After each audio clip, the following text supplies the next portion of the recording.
चलिए ध्यान दीजिएगा, 12.3 का क्वेश्चन नंबर हम लोग 10 लेके आए हैं। आज हम लोग इसको बनाते हैं। पिछली कक्षा में आप लोग 10 से पहले सभी क्वेश्चन को अच्छे से बनाए होंगे और उम्मीद करते हैं कि पिछले के सभी क्वेश्चन आपको अच्छे से समझ में आया होगा।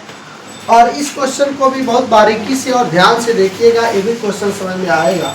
ये सभी आपके एग्जाम में द्विगुतरीय टाइप के प्रश्न पूछे जाते हैं। आपके एग्जाम में ये सब क्वेश्चन 5 नंबर के पूछे जाएंगे। तो आइए हम लोग देखते हैं।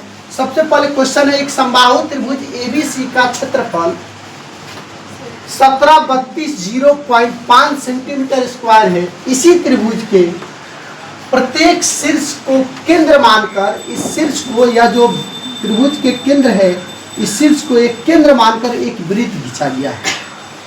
एक वृत्त खींचा गया और त्रिभुज की भुजा को आधे मानकर वृत्त की त्रिज्याएं मानी गई है।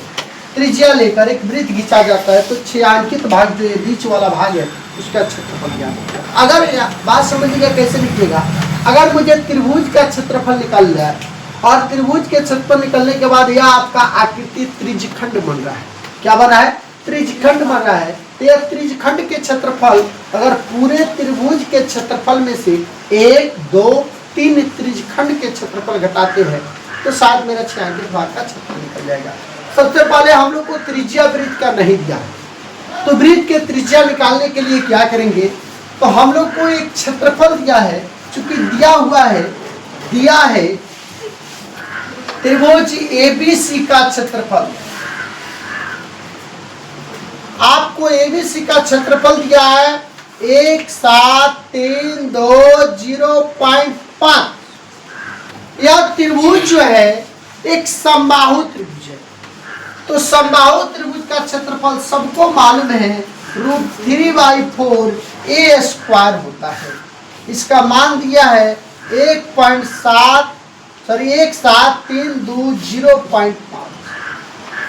जैसे A² को इधर करेंगे और 1732.05, यह 4 इधर भागा में है तो इधर जाके क्या हो जाएगा, गुना में, और √3 इधर गुना में है तो इधर क्या आ जाएगा।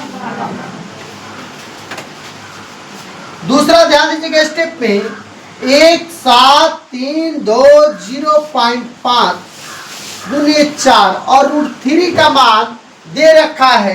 कितना दिया है? 1.7320.5। अब आप ध्यान दीजिएगा, डेसिमल के बाद कटाने का आपको आना चाहिए। कैसे उसको, यहाँ देखेंगे 5 अंक के बाद दशमलव है और यहाँ दशमलव के बाद 5 अंक है। इसको नहीं हो तो और स्पष्ट रूप से इसको दशमलव को हटाइए, 173205 और बट्टा में इसको 10 लिख सकते हैं। लिख सकते हैं, नहीं लिख सकते हैं? दशमलव के बाद 5 है तो 1 पर 0, ऊपर गुना 4 है, नीचे भी लिख सकते हैं 173205 और ऊपर में 1 पर कितने 0? 2, 2, 4, 1, 5 0। अब आपसे यह 173205 से 173205 कट गया, 1 0 से 1 0 कट गया। A² बराबर बचा 4 गुने 1 पर 1, 2, 3 और 4। A बराबर हो जाएगा √4 पर 4 0। तो क्लियर है, रूट से बाहर निकलेगा तो 4 का वर्गमूल 2 और 4 को 0 है तो बाहर निकलेगा तो 2 0, यानी A का मान कितना हो गया?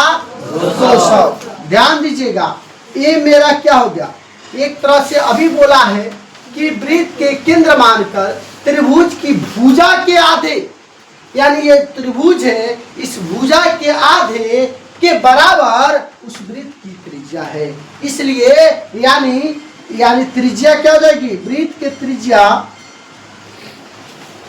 त्रिज्या हो जाएगी 200/2। कट के कितना आएगा? 100। यानी R का मान हो गया 100। हम लोग को R का मान निकालना था क्योंकि क्षेत्रफल निकालना है। अब ध्यान दीजिए, छायांकित भाग का क्षेत्रफल हम लोग निकालते हैं। तो छायांकित भाग में आपको पुनः मैं बता दूं कि किसी त्रिभुज के क्षेत्रफल -3 त्रिज्यखंड के क्षेत्रफल निकालेंगे। कितने निकालेंगे? 3, क्योंकि यह एक त्रिज्यखंड बन रहा है। तो लिखेंगे 6 अंकित भाग का क्षेत्रफल बराबर का लिख देंगे त्रिभुज का क्षेत्रफल माइनस 3 त्रिज्यखंड का क्षेत्रफल। ध्यान दीजिएगा त्रिभुज का क्षेत्रफल पहले से दे रखा है, कितना है